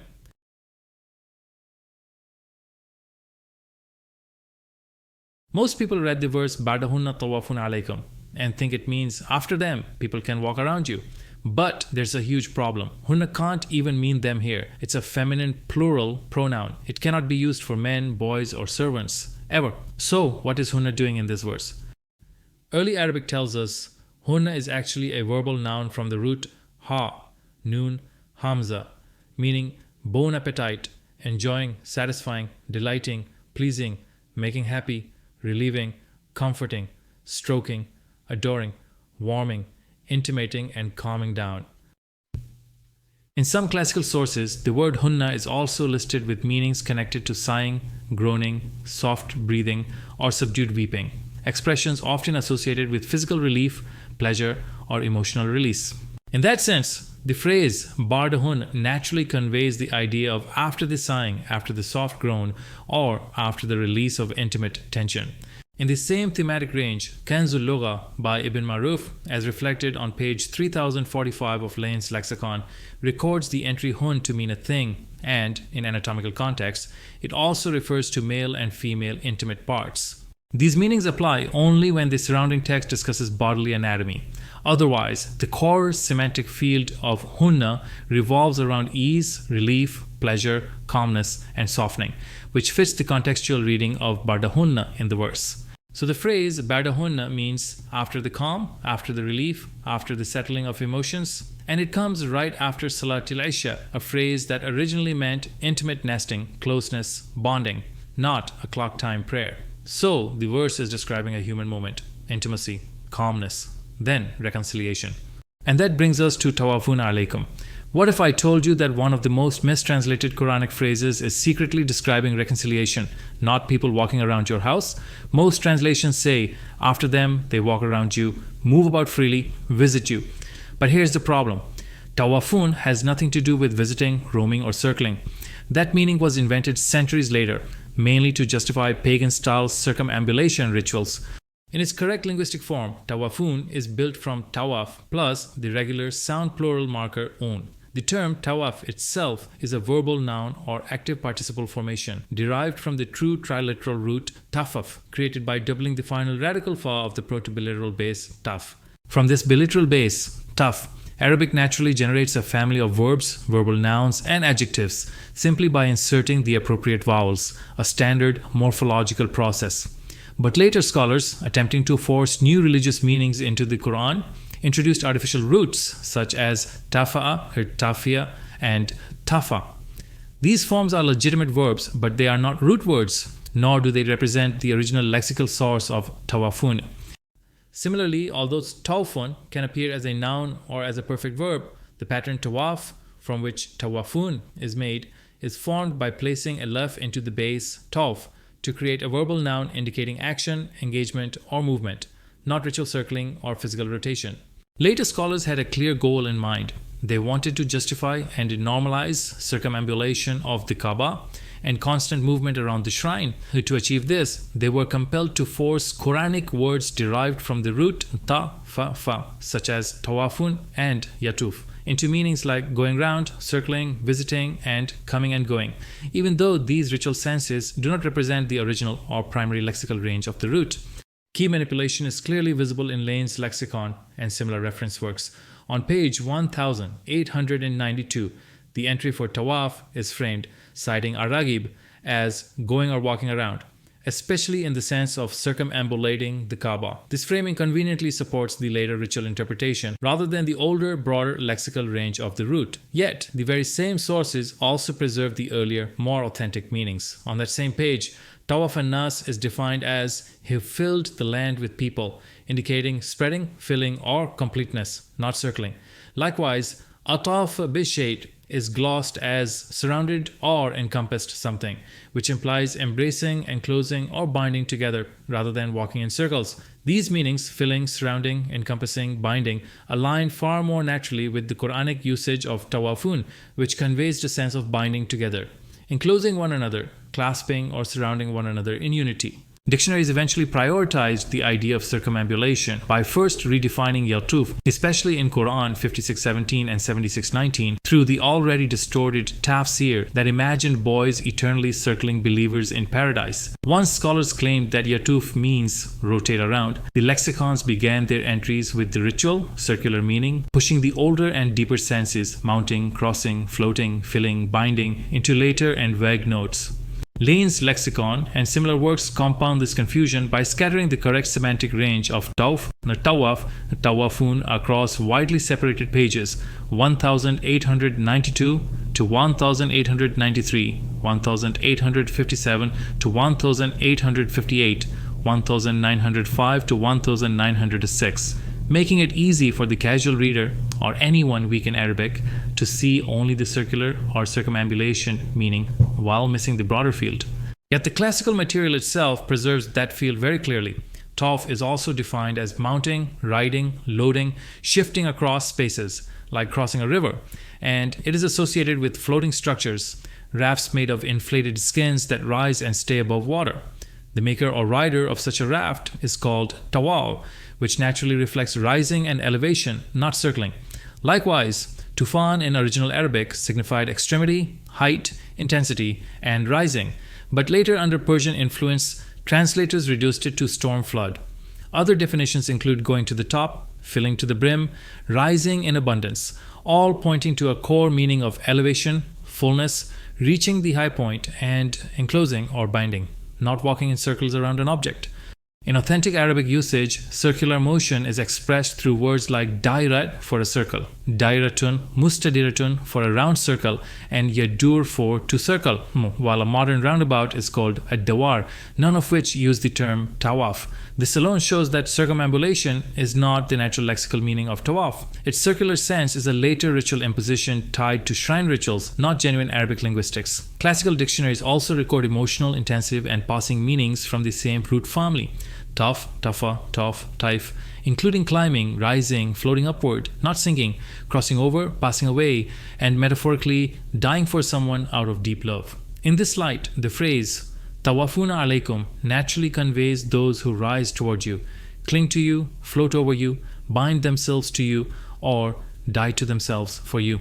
Far more coherent in the relational context of Quran 24:58 than the forced idea of walking around you in circles. The same root family also expresses shifting, switching, or changing a state, as in Atfi al-Anwar, turn off the lights, and it historically described extinguishing lamps, again supporting transformation, not rotation. Classical lexicons such as Taj ul Arus, Kamus, and Al Misbah further show that taif, yatifu, motaf describe mental visitation, fleeting thoughts, passing images, imaginative impulses. Taf al khayal, meaning the image passed over the mind. They even list taif for mild madness or being touched by disturbed thoughts, linking the root to inner emotional or cognitive shifts. Quran 7:201 reinforces this meaning with taifun min ash-shaylan, referring to a passing psychological impulse, not physical circling. Across all major lexicons, the core semantic field of the root in ta, fa, fa, including its forms taf and tif, consistently revolves around ideas of rising or floating, not sinking, binding and enclosing, filling and embracing, shifting or crossing from one state to another, and even internal movements such as passing thoughts or fleeting impulses. None of these primary meanings naturally point to walking around a cube or ritual circling as a default sense. This becomes especially important in Quran 24:58, where tawafun cannot linguistically mean visitors coming and going. Grammatically, tawafun is a sound plural verbal noun or active participle plural, conceptually closer to binders, joiners rather than roaming visitors. The verse's own structure reinforces this. Tawafun alaykum restricts the action to upon yourselves, not around a building or shrine, while bardukum ala bard narrows it even further to mutuality, each partner upon the other, indicating bonding, repossession, reconciliation, or reintegration after tension. Even if someone insists on interpreting tawafun as a form of movement, the grammar only allows movement towards one another, upon one another, never random coming and going, like guests. This meaning fits seamlessly into the marital and relational setting of the verse, which discusses separation, intimacy, temporary withdrawal, and reapproach, seen in expressions such as thiyabakum min ad-dhahiri, salatil isha, and thalathu awratil lakum. In this context, tawafun naturally signifies remounting, rebinding, repossessing, reconnecting, and settling back into intimate togetherness, not a ritual procession around a shrine. The conclusion becomes unavoidable. The notion of circumambulation tied to tav, tawaf, yutuf, tawafun is a later cultic overlay created to legitimize Kaaba-centric rituals. When classical dictionaries are read carefully and fully, not cherry picked through ritual lenses, they clearly preserve a far deeper, older semantic field dealing with relational, physical, and psychological movements of bonding, floating, shifting, and returning. In Quran 24:58, tawafun belongs to this coherent original field, not to the invented circle walking of later religious tradition. Hence, Bardahunna tawafuna alaykum correctly means after calming down, Bardahun, yourselves remounting upon, after satisfying yourselves resettling upon, after greeting yourselves rebinding upon, after congratulating yourselves floating upon, after delighting yourselves shifting over. It's a verse about human relationships, emotional reconnection, and the way partners find their way back to each other after tension.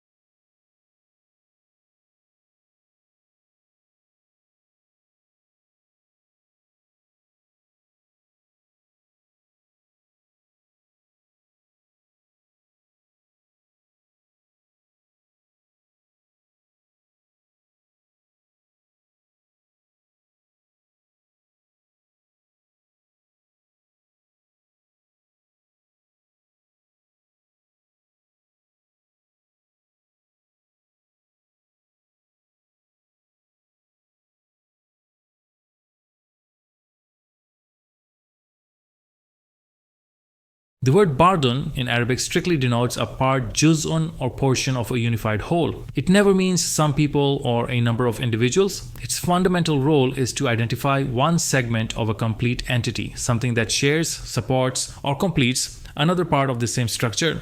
Because of this, bard frequently carries meanings such as shared responsibility, shared obligation, shared fate, shared inclination, and shared destiny, since all such ideas involve two or more parties forming one interconnected whole. In a relational or marital setting, this becomes even clearer. Each spouse is literally bardun of the other, as each partner forms one part of the bonded unit of companionship.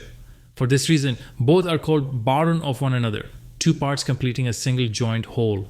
Classical idioms confirm this precise meaning. The phrase Ba'du al-ulama means one of the scholars, not some scholars. Likewise, Kama qala ba'duhum in Alfu laylatin wa layla means as one of them said. The expression Bardu al-Bard means each other or one another. These examples expose how later translators, under the influence of the Persian word bard meaning some, mistakenly carried that meaning into Quranic Arabic. This Persian interference introduced a severe distortion into Quranic interpretation, especially anywhere the word bard appears in a relational or legal context. This clarification is absolutely essential for understanding Quran 24:58 because the entire meaning of the verse hinges on the correct sense of bardukum ala bard. The verse discusses intimate domestic dynamics, reconciliation, and the return to mutual closeness after tension or near annulment. When the verse says bardahunna tawafun alaykum bardukum ala bard, every word belongs to the semantic field of reapproach, rejoining, and mutual repossession.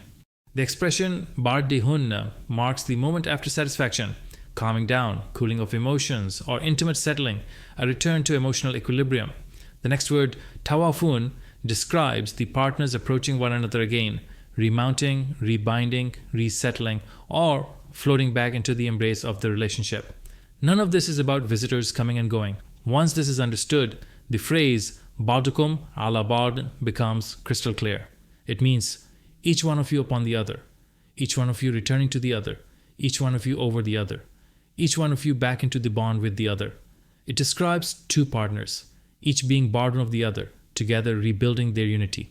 If someone mistakenly injects the Persian meaning some people into bardun, the entire verse collapses into nonsense. It becomes some of you coming and going over others, as if random guests, visitors, or servants are entering and leaving a home. This not only contradicts the grammar of the verse, but destroys the relational logic, the marital context, and the tightly interwoven structure built around thiyabukum, ad-dahirat, salatil isha, and talatu awrat lakum. Thus, the real meaning of the verse, its emotional, legal, and linguistic coherence, depends entirely on understanding that bard means a part of the whole, and in this context, each partner of the other.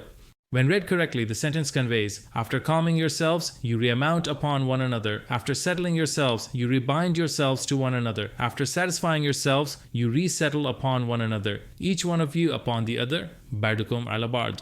This interpretation aligns perfectly with the original Arabic grammar, the semantic field of the words, and the relational context of the verse, while the later distortion, some people, stems purely from non-Arabic influence and has no Quranic basis. Hence, the correct translation of words Bardahunna tawafun alaykum bardukum ala bard is as under: after calming down yourselves, remounting upon each one of you at each other; after satisfying yourselves, rebinding upon each one of you at each other; after delighting yourselves, resettling upon each one of you at each other.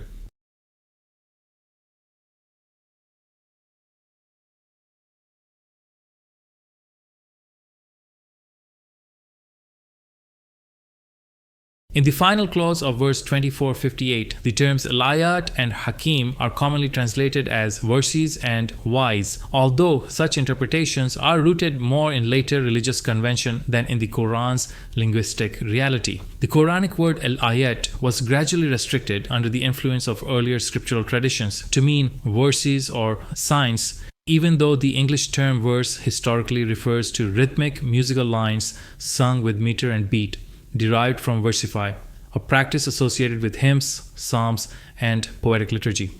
These were never meant to be sung mechanically for salvation, but to be understood and acted upon. Religions, however, converted meaningful writings into rituals of recitation, convincing people that chanting sacred lines brings forgiveness, even when no understanding is gained. Tragically, the Quran, an extraordinary blend of prose and poetic eloquence, was subjected to the same fate. Believers were instructed to recite it melodically, not comprehend it. Thus, the powerful, actionable wisdom of the Quran became reduced to tonal performance. Its statements began to be called verses, just as liturgical poems are recited in churches and temples. Likewise, the phrase "science of God" was imported from Western theological vocabulary and inserted wherever translators wished to render ayat or ayat, creating the impression that God must produce mystical signs to prove himself, despite the entire universe already being his undeniable manifestation.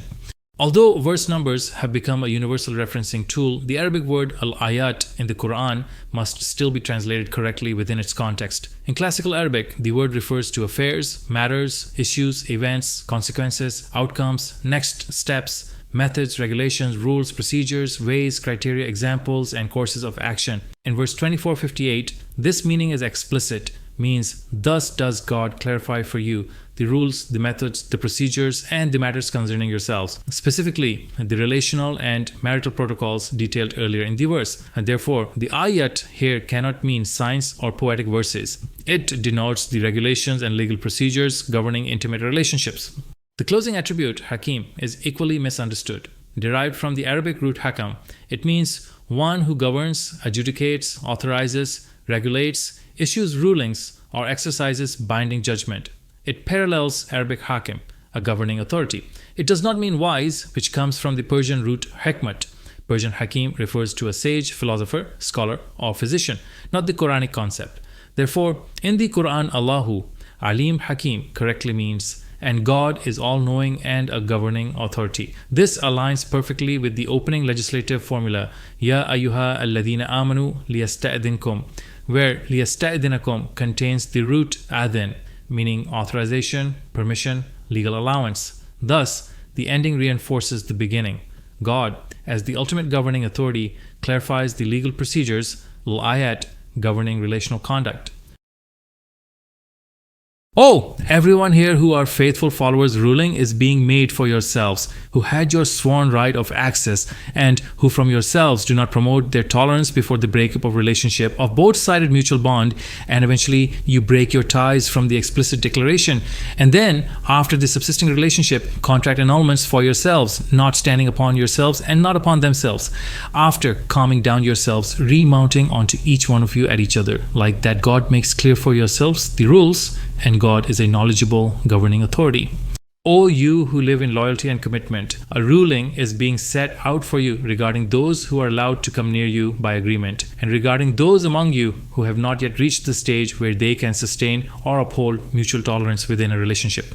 This applies especially at the time when the bond between two partners begins to weaken, and the ties of their mutual commitment start to loosen through clear and evident separation. Then, after the period of ongoing intimacy and companionship, none of the usual annulments or violations of the marital contract remain standing upon either of you, neither upon yourselves nor upon your partners. And when calmness returns, when emotions settle, and both of you find yourselves at ease again, you turn back toward one another, reapproach each other, and return to your shared bond, each partner coming back upon the other. In this manner, God makes clear for you the guiding principles and the operating rules that govern these matters. And God is all-knowing and the supreme governing authority.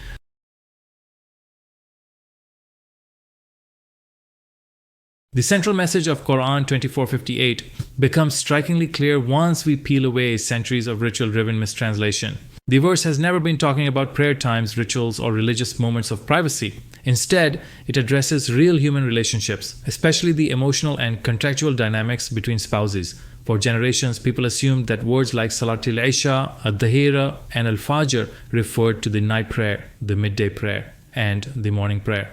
But linguistically, these words mean connection, support, union, intimate living, sustenance, beginning, breaking open, and renewal, not ritual namaz.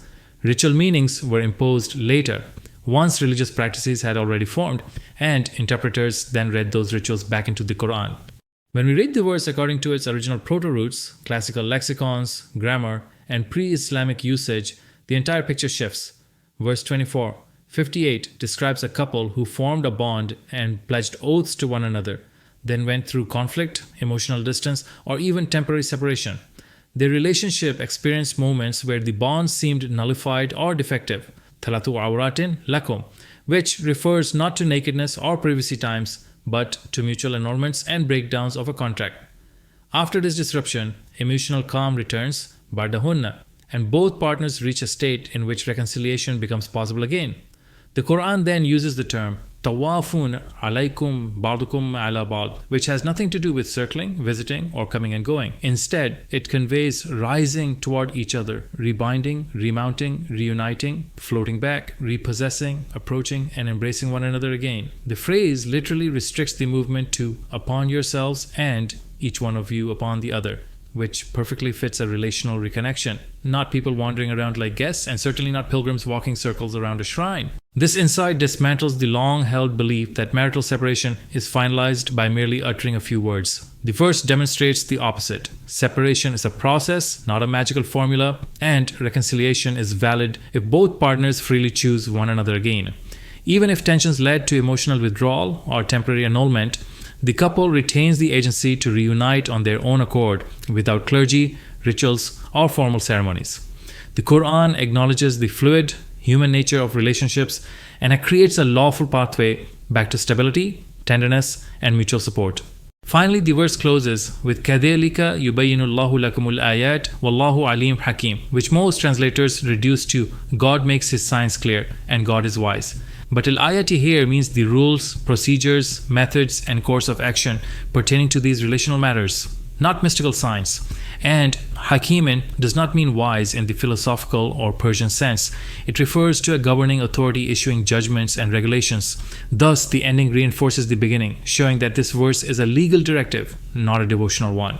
In conclusion, Quran 2458 is about human dignity, contractual fairness, emotional maturity, and the right of partners to reconcile even after tension or near annulment. It is not about prayer times, privacy hours, or ritual motions. The entire verse, once understood through its genuine linguistics, reveals a compassionate legal principle. Relationships are not broken by a moment of anger or a careless word, and couples have the full right to return to one another without restriction once calm is restored. This is the Quran's humane, rational, and deeply realistic vision, one that was later overshadowed by ritual inventions but remains clear in the text itself for anyone who reads it honestly.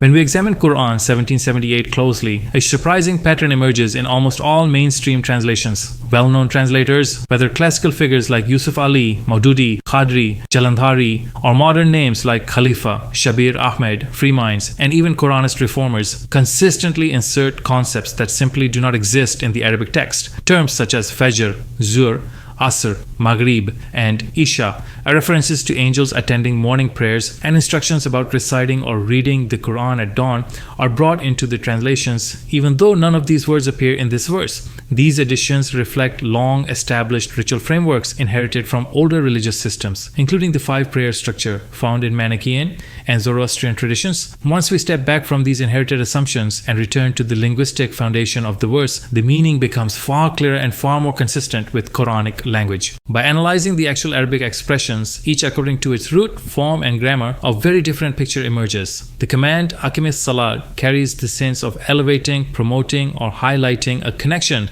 not performing a ritual. The word as-salat itself refers to linkage, communication, or connection. The phrase liduluk shams comes from the root dalal, indicating demonstration, a substantiation, or presenting evidence, while shams functions here as a source of light or indicator, not the physical sun in the sky. The expression ila ghasaq al-layl describes a movement toward the states of obscurity or darkness, not a prescribed prayer time. The word Quran, root Quran, appears here in its linguistic sense of joining, coupling, or tying things together rather than as the formal name of the book. Similarly, Quran al-Fajr is not describing a morning recitation, but the tying or surfacing of what bursts forth, since al-Fajr refers to something breaking open, exposing, or emerging. The closing expression in a Quran al-Fajr, kana mashhudan, then takes on a coherent meaning. What is tied, exposed, and brought forth eventually becomes mashhudan, clear, apparent, evident. When these terms are understood according to their genuine linguistic roots, the message of the verse becomes deeply consistent and meaningful. The verse instructs us to elevate and promote our connection to evidence, to demonstrate and highlight what is proven and illuminating, and to carry this clarity even into times of confusion or darkness. It guides us to bind, regulate, and restrain forms of wrongdoing or corruption until they are forced into the open and become clearly visible. In this light, the verse focuses on intellectual clarity, moral responsibility, and the emergence of truth from ambiguity, not on ritual prayer timings or morning recitation practices that do not appear in the Arabic text. Allowing the verse to speak in its own language, free of external religious additions, reveals a message that is coherent, principled, and aligned with the Quran's broader emphasis on understanding, evidence, and ethical transformation. Hence, the word-to-word, correct translation of Quranic verse 1778 is as follows. أقم الصلاة لدلوك الشمس إلى غسق الليل وقرآن الفجر إن قرآن الفجر كان مشهودا. Promote, highlight the link of your proven source of the light towards the obscure darkness, and tie the wickedness so that the tied wickedness be cleared out. Coherent translation, interpretive paraphrase. Elevate and strengthen your connection to what is proven and illuminating, and carry this clarity even into times of obscurity, and bind, regulate, and restrain the forces that burst forth in corruption, so that, when restrained, their reality becomes exposed and clearly seen. This verse, understood through its linguistic depth, encourages a mindset of constant clarity and integrity. It calls the reader to actively strengthen their connection with evidence, truth, and what is genuinely illuminating, especially during times of confusion or moral darkness. It also urges us to restrain and regulate harmful tendencies, whether within society or within ourselves, until their reality becomes visible and can be corrected. In everyday life, this means practicing critical thinking, seeking proof before acting, confronting wrongdoing with calm discipline, and allowing truth to surface through patience and honesty.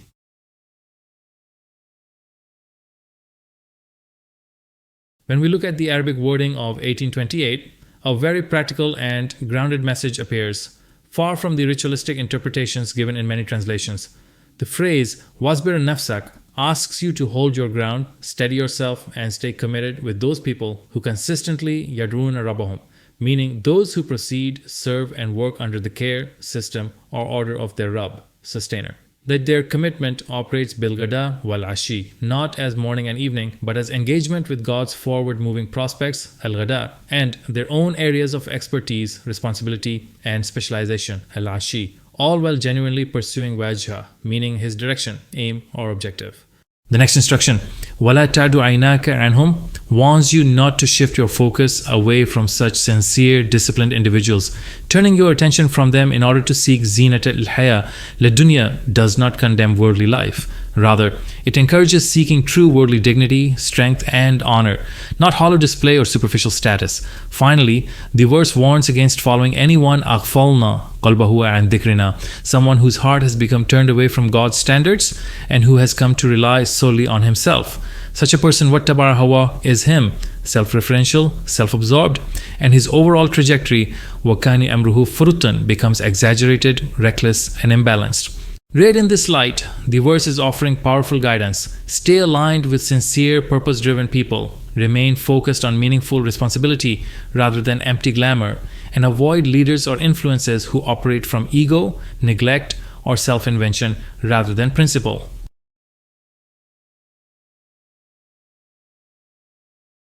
When Arab lexicographers define al-musalli, they famously say, al-farasu ladhi yatba'u la-sabiqa fi al-sibaq. Al-musalli is the horse that follows the one ahead of it in a race. This is not a modern invention. It is a standard, agreed definition in the classical lexical tradition. It means that a musalli is, by essence, a follower, one who runs in the tracks of the one going ahead, placing his feet where the first horse has already left clear marks. When we bring this definition into our understanding of Salat and Musallin in the Quran, it immediately shifts the picture. Salat is not originally about a set of motions, but about following the one who leads. Now, if we try to force the ritual model into this definition, a serious contradiction appears. In congregational namaz, the imam is the one standing ahead. By definition, people follow him, not the other way around.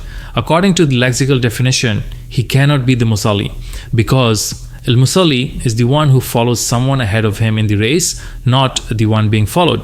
If someone says, fine, the imam follows Prophet Muhammad, so in that broader sense, he is a musalli. The same question immediately arises about the Prophet himself. Whose footsteps did the Prophet follow in order to be musalli? If we say he followed Ibrahim alayhi salam, then we must ask again, who was ahead of Ibrahim? If we push it all the way back to Adam alayhi salam, we still cannot escape the logic. If musalli means follower of someone ahead, then even Adam must have had someone's footsteps to follow, or he would not be a musalli and would not have performed a salat. So if we apply their own definition consistently, an imam who does not follow anyone directly in front of him is not musalli in the language. The same rule, taken seriously, would apply even to the prophets if we insist on a purely human chain of following. They would only be musallun if someone ahead of them set the footsteps they walked in. The Quran, however, tells us that Salat was prescribed as an obligation for all earlier prophets and also for Prophet Muhammad. That forces us to ask, whose footsteps were before all of them? Who was the one truly running ahead of Muhammad, Ibrahim, and Adam in the race of guidance? Here, the only coherent answer is Allah. He is the one ahead of everyone. He is the original Sabiq, whose footsteps are not borrowed from anyone else. Therefore, in the deep Quranic sense, a musalli is the one who follows Allah, not the one who follows a human choreography. That means Salat is fundamentally the act of walking in Allah's visible footstep in the world. His ayat, orders, His attributes, His ways of acting, sustaining, giving, teaching, and doing justice. At this point, we have to be very clear. If being a musalli is to follow Allah's actions, then only those actions that are actually visible or knowable can serve as footsteps. If Allah has never been seen performing qiyaman, standing still in front of someone with folded hands, then you and I cannot say, I am following him when I stand like that. If Allah has never been seen in rukur, bowing to someone, or in sujud, placing his forehead on the ground towards a qibla, then imitating those shapes cannot honestly be described as following Allah's posture.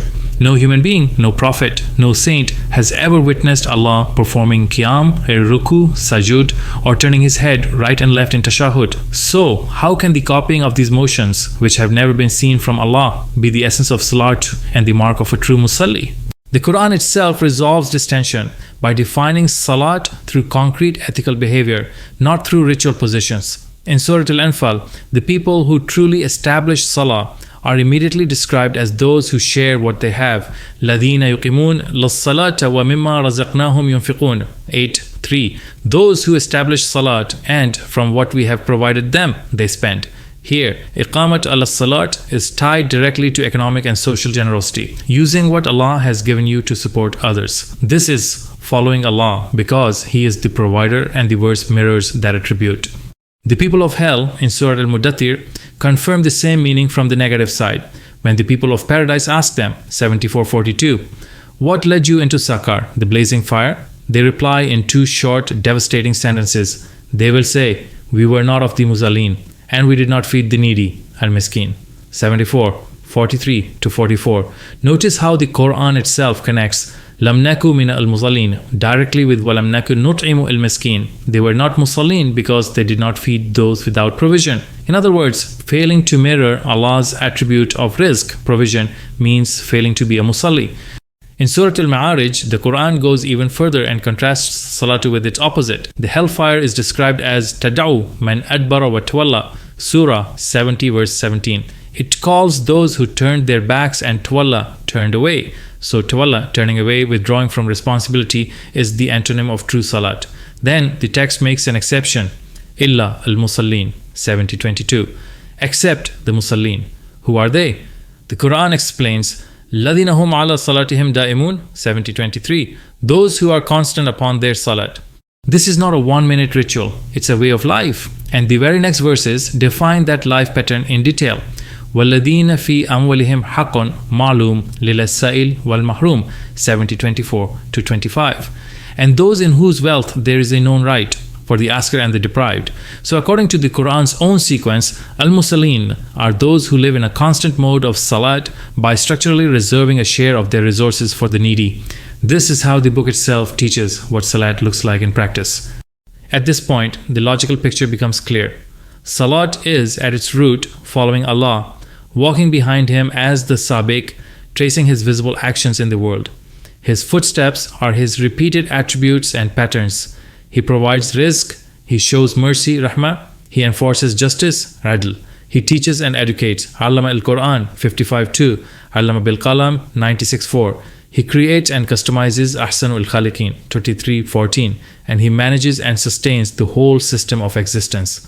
Whenever a human being mirrors these attributes, feeding others because Allah feeds, educating because Allah educates, building justice because Allah is just, he or she is walking in Allah's footsteps and thus truly performing salat and becoming a musalli. From this linguistic foundation, we can also understand salat as the ongoing effort to remain connected and linked with people through acts of support, assistance, and care.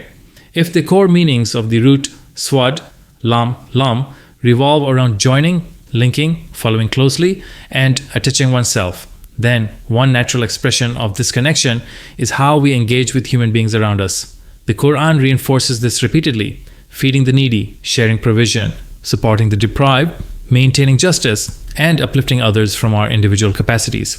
In this sense, to perform salat is to actively maintain these living connections, to attach ourselves to Allah by attaching ourselves to His creation through compassion, generosity, fairness, and service. Every act that sustains another person, every effort to relieve burden, every step taken to strengthen human bonds becomes a real practical form of salat, because it reflects the very footstep of Allah, who sustains, provides, teaches, and cares without measure.